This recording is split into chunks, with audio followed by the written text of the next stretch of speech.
Olá pessoal, mais uma aula de elementos de máquinas. Hoje a gente vai dar continuidade ao assunto. Hoje a gente vai falar sobre sistema de transmissão por polias e correias, certo? Então, esses sistemas de transmissão são relativamente similares aos sistemas de transmissão por engrenagens que nós já vimos até então. Similares no sentido de que é um sistema de transmissão de potência mecânica. Então, o que acontece? Nós temos um eixo motor, né, chamado, onde eu tenho uma potência mecânica, e essa potência está sendo transmitida para um outro eixo, onde eu tenho uma polia movida, né? Então, é a polia motora e a polia movida. Assim como na engrenagem, ou seja, a potência está sendo transmitida de um eixo para o outro, certo? Então, fazendo referência a essa cinemática aí desse mecanismo, esses sistemas se assemelham. Então, vale toda aquela teoria do movimento circular que a gente já viu, que a gente já aprendeu. Então, por isso vai ficar fácil a gente entender os sistemas de transmissão que utilizam polias e correias, tá? Assim como o sistema de transmissão que utiliza corrente também é similar em relação à transmissão de potência, ou seja, o objetivo é o mesmo nesses sistemas, tá?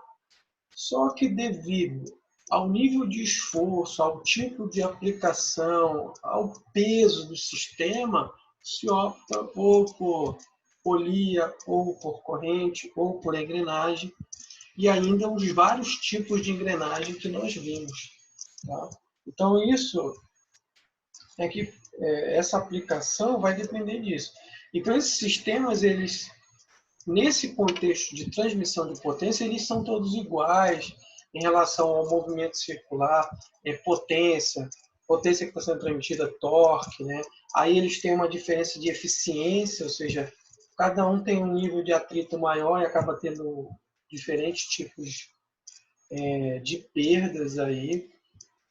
Então, a velocidade de rotação, então é a mesma coisa, né? Velocidade angular, velocidade periférica, então torque. Então, em relação a isso, vale as mesmas regras aí, né? Em relação ao que a gente já viu no dimensionamento de eixos, no movimento circular, no dimensionamento de engrenagem, certo? Aí, lógico, aí então esses sistemas têm aplicação específica em máquinas e equipamentos, principalmente porque, por exemplo, a primeira diferença que você vê é que esses eixos podem estar paralelos, podem estar em ângulo reverso, né? Eles podem estar, mas é mais comum a utilização em eixos paralelos, como nós estamos vendo aqui nesse sistema, certo? Então, e uma das principais aplicações é quando eu preciso que um eixo esteja distante do outro, né? Observe que eu poderia substituir esse sistema por um sistema de engrenagem, mas se eles estivessem um do lado do outro, bem próximo, né? Então, quando eu tenho uma distância como essa aqui, então eu devo utilizar ou corrente ou correia, que é o caso aí. Por exemplo, a transmissão das motocicletas ali, que vai do motor para a roda, né? É um sistema de transmissão por corrente. Então, as correntes também são muito utilizadas. Em algum ponto, em algum momento, as correias são concorrentes das correntes, né? Mas aí, quando a gente entra em algumas particularidades de aplicação, acaba se definindo uma em detrimento da outra por causa das vantagens, né? por exemplo, então eu expliquei aí por que se utiliza corrente ou correia. Normalmente pela distância entre esses eixos aí, que existe essa necessidade. Então, por exemplo, se eu tivesse aí uma distância dessa, eu teria que ter engrenagens muito grandes, né? Muito pesadas. Então, esses sistemas de transmissão por correia são muito mais leves, né? Assim como os de corrente são muito mais leves se eu tivesse engrenagens desses tamanhos aí. Certo? E aí, correia e corrente, por exemplo, a gente vai ter diferenças na aplicação em termos de intensidade de carga, o torque, né, o nível de torque muito elevado. Se bem que, mesmo falando de correias, é interessante a gente abrir um parênteses, que existem vários tipos de correias, tá? E esses tipos de sistema de produção é muito utilizado, tanto quanto, eu acredito que até mais do que as engrenagens, né? Por quê? Porque as correias podem equipar grandes equipamentos, grandes sistemas de transmissão e também sistemas muito pequenos de transmissão, né, de movimento, que podem ser por correias, porque eles podem ser também extremamente simples, né? Por exemplo, você quer um exemplo aí, até o sistema que gira ali o CD, naqueles aparelhos que tocam CD, é um sistema de transmissão por correia ali, né? Só que a correia é tipo um elásticozinho, né? Mas não deixa de ser um sistema de transmissão por correia, tem um motorzinho elétrico lá, tá? Então, esses sistemas funcionam tanto com motor de combustão como com motor elétrico, assim como no caso das engrenagens aí. Normalmente eles estão limitados a uma relação de transmissão de no máximo 10, né? Então, não vai permitir muito elevada, mas já é bem maior, por exemplo, do que muitas engrenagens dente reto. Tá?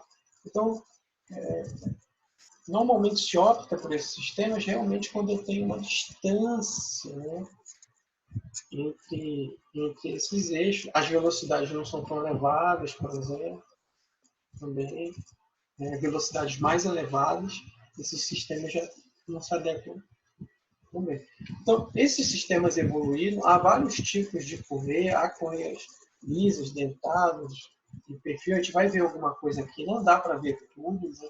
A gente também vai ver alguma coisa sobre dimensionamento dessas correias, mas não de todas. Vamos ver o tipo mais básico ali, que é essa trapezoidal, também chamada de perfil V, que essa é a correia mais simples, que equipam sistemas de transmissão por correia.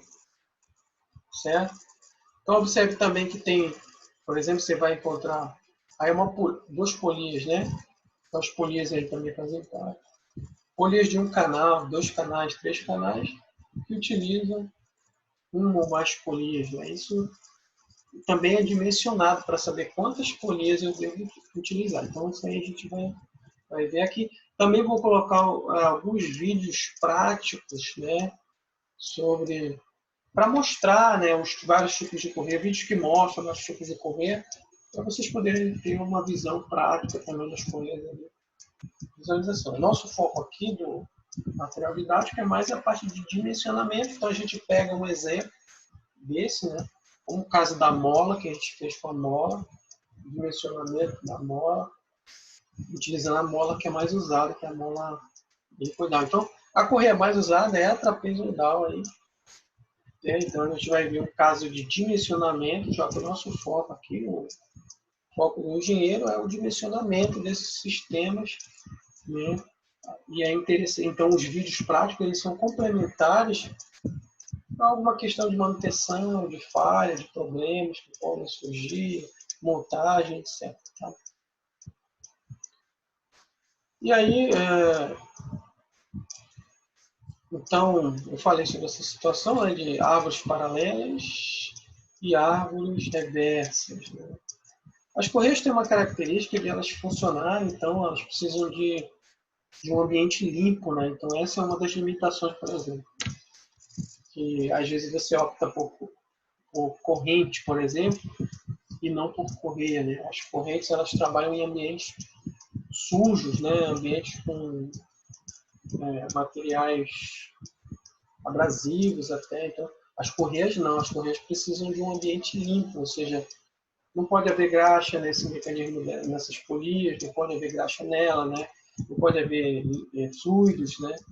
Elas tendem a absorver porque é borracha, então elas são borracha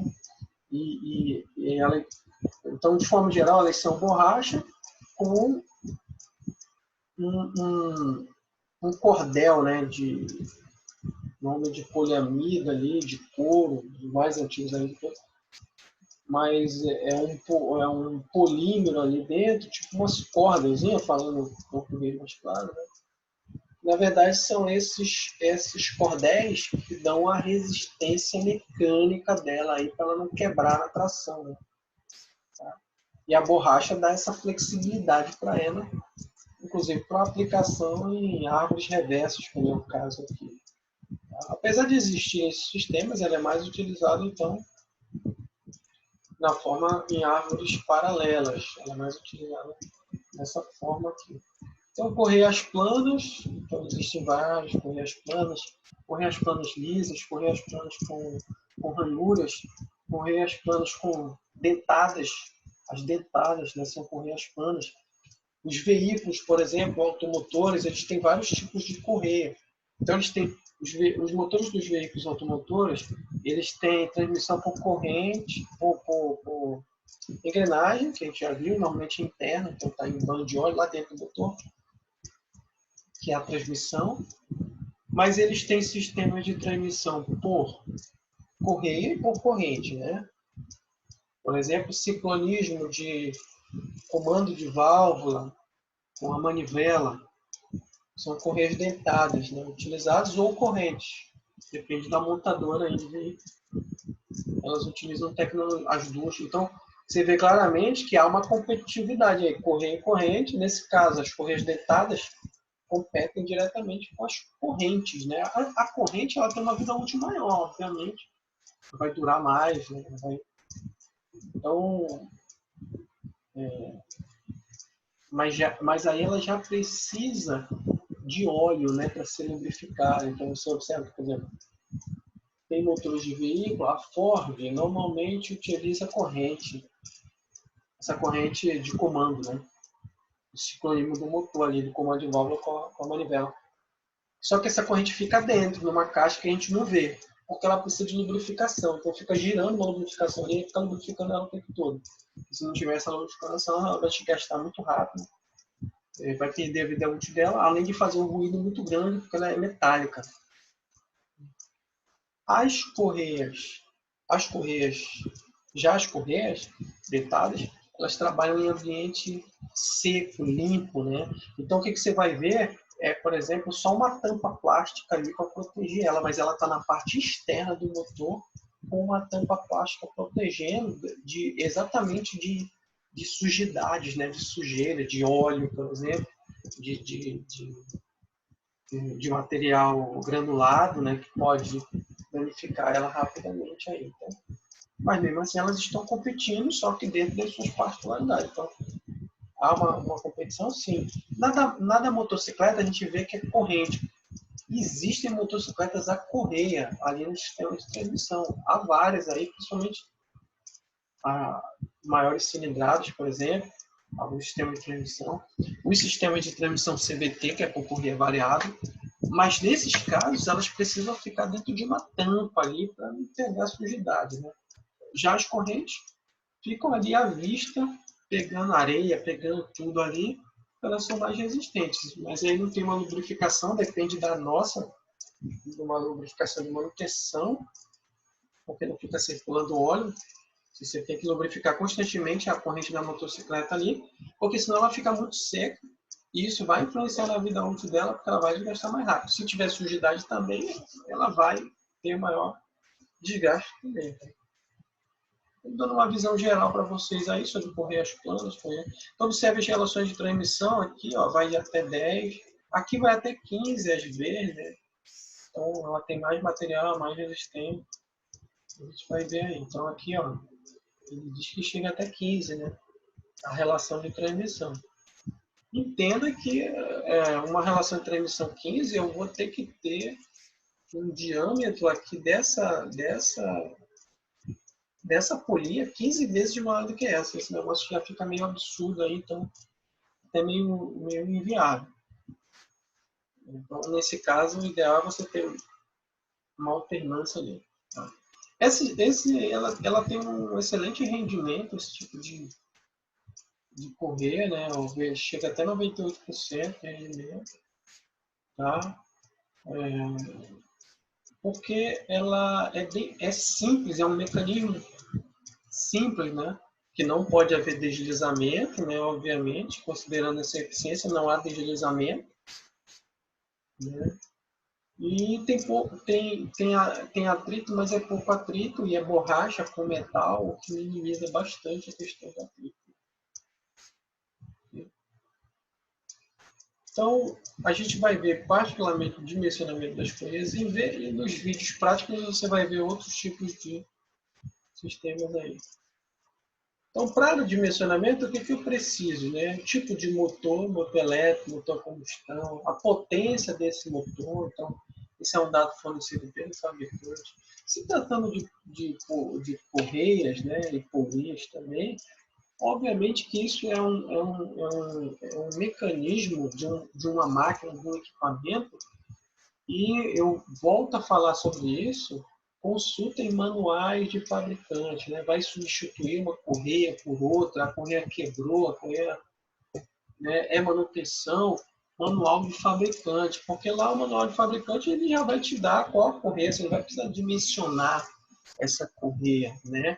O caso do dimensionamento é quando você está criando, você está projetando uma máquina, você está projetando um sistema e você vai utilizar, seja ele o mais simples, você vai utilizar um motor elétrico, por exemplo, para moer um negócio, uma máquina até de simples ali.